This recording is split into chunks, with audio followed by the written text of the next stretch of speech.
27 апрель. Ырдаган Кудайдын балдары.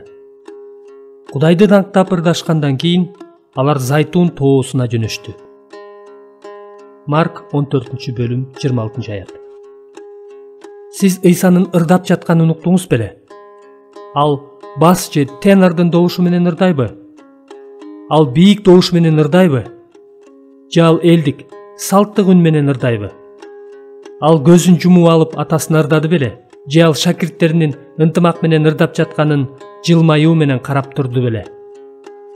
Адатта ал өзү ырды баштаганбы? Же Петр, же Жакып, же Матай баштады беле? Мен Ыйсанын кантип ырдаганын угууну чыдамсыздык менен күтөм. Эгер Ыйса бул дүйнөдө өзүнүн нукура үнү менен ырдай турган болсо, анда күндүн айланасындагы планеталар өз орбиталарынан чыгып кетмек деп ойлойм. Бирок биз козголбос падышачылыкка ээбиз. Ошондуктан Теңир алга ырда. Ырсыз машаякчылыкты элестетүү мүмкүн эмес. Ааламды негиздөөчү өзү ырдаган. Ал муну атасынан үйрөнгөн. Чындыгында алар түбөлүккө бирге ырдап келишкен. Туурабы?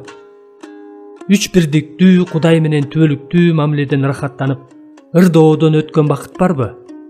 Бийик китепте ырдоонун максаты кубанычтын үнүн көтөрүү деп жазылган. 1-Жылнаама 15-16. Ааламда Кудайдын кубанычынан өткөн кубаныч жок. Анын кубанычы чексиз кубаныч. Кылымдар мурун убакыт баштала электе эле Кудай өзүнүн кемчиликсиз сапаттарынын бардыгын Ыйсанын кудайлык сапатынан көргөнүнө абдан кубанган.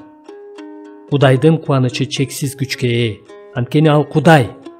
Ал сүйлөп жатканда галактикалар пайда болот. Ал кубанычтан ырдаганда бул ааламда болуп көрбөгөндөй энергия чыгат. Биз андагы толук кубанычты жар салышыбыз үчүн ал биздеги ырды жараткан. Ошол сыяктуу Кудай Ыйсаны көргөндө кубангандай эле, биздин ырларыбыз аркылуу биздеги кубанычты, бакытты жана шаттыкты көргөндө ал да кубанат. Биз ырдаган элбиз, анткени ырдаган Кудайдын балдарыбыз.